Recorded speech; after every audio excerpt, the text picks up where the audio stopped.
So is this part of the world, Scandinavian countries, the only part where they already use 4G? No, there's pockets of it around the world, but I think Scandinavians have a history of leading in mobile development. We've seen it with the first introductions of mobile phones. They continue to challenge and deliver these new technologies faster than other countries. And remember, they're quite small countries, so they're able to do it a lot quicker than some of the more large countries. So yeah, they're a little bit ahead of the curve. Why is that? Sweden is not a very big country. I mean, in terms of population, 9-10 million max. How come you're so advanced in this field? I think Swedes have always been early when it comes to technology. I think we have a 100-year-old tradition of developing companies that are multinational and high-tech. For example, we have Ericsson in Sweden. And we also have a government that has been very proactive when it comes to creating the foundation for a good telecom infrastructure. This goes also for any consumer goods. We're early out when it comes to the trends. I think the reason now for mobile broadband it actually goes back to the late 90s when we had the broadband revolution in Sweden. We had broadband revolution in Korea and Japan and then in Sweden. And now we get it in the mobile broadband. Does geography have anything to do with the technology advancement in Sweden? I'm glad that you mentioned that. I think the fact that Sweden is a huge country, it's also a very cold country, it's a very dark country, you spend a lot of time actually in-house, means that having the technology to communicate with people is very important. It's also important for people to actually have advanced jobs, but not having to move to Stockholm or to Gothenburg. But you can have a very good, IT job in a small city in Sweden, and then communication is very central for that.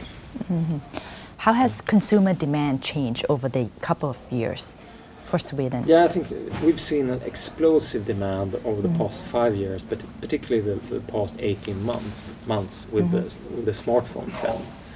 But mobile broadband and smartphones were not very big in 5 years back, but now it's really exploding.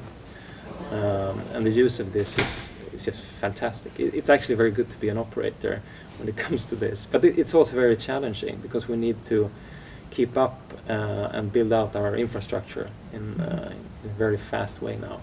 And having a good dialogue with the government and with the regulator to get the right conditions for this is very important for us. Do people come work in the office anymore now that they have mobile phones, good internet connection, they can work from anywhere?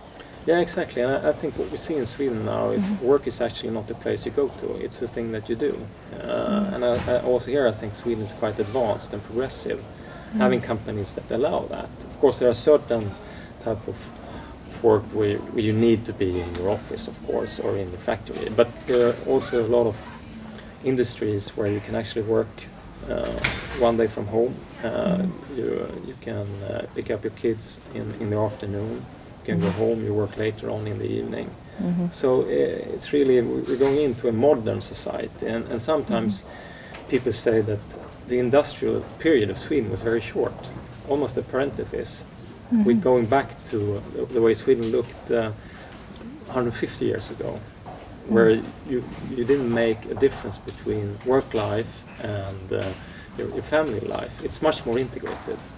How do all of these networks, 2, 3, or 4Gs, help in the development or advancement of Sweden as a country overall?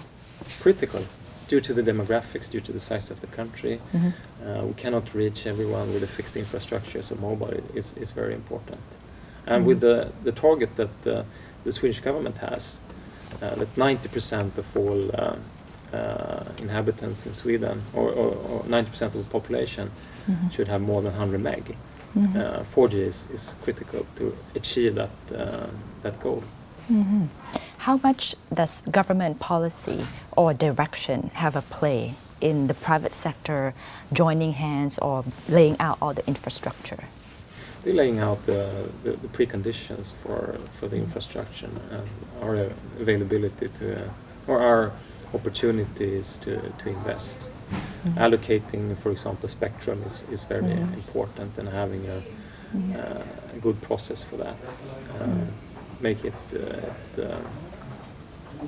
sharing the spectrum in an equal way between the operators, very important. I mean, the Swedish government has a clear direction in this, right? They're getting there. It's not super clear. They're getting there with our help.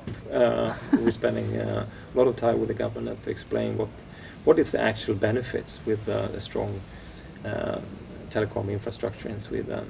What do we need to invest all this capital that we're doing now in the middle of a huge investment program. But overall, I think we have a good cooperation, and they understand what it takes for Sweden to become a good IT nation.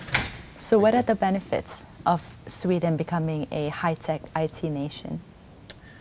I think we just need to go that way. We cannot base our competitive advantage on producing things in a cheap way in our factories. That was really 100 years ago. Of course, we have a lot of base materials in Sweden, like pulp and paper and also mining. But we are a knowledge-based society. We're very strong in the service sector. We need to develop new high-tech companies, and having a telco infrastructure for that is critical and important.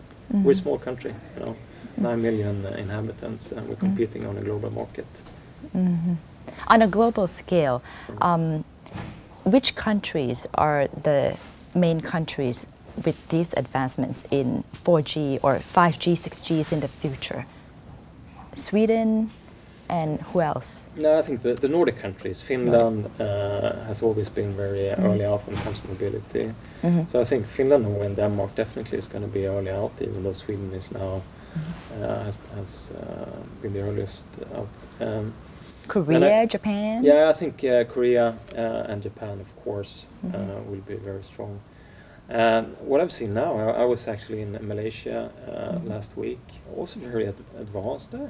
I think Thailand will also be, picking up. I see the trends overall in Asia are now very strong, and I think you don't have a fixed infrastructure to bother about. You can go directly into mobility. You just need to sort out some of the preconditions for 3G and 4G, I think. But overall, consumer demand is very similar in Korea, Japan, and some of the strong growth companies in Asia, as we see in the Nordics. So US, yes, in some areas, but I think Nordics and Asia are going to be very well developed, and if we look 5-10 years down the road. What about big markets like China or India? China, India, they're not advanced, not yet as advanced. They don't have high capacity products on the market yet. Mobility is very important. India is growing extremely, but it's in 2G, it's in prepaid. Of course, a lot of people get access to the internet, but it's going to take some years before you have the really advanced mobility services, high capacity services. I think it's different when you talk about Thailand, Malaysia, Korea, and definitely Japan. Mobile network is certainly essential for any development of a country, and many countries right now are upgrading their network. It would be simply tragic if in the end Thailand is left behind. And this concludes this edition of Viewpoint. See you next week. สวัสดีค่ะ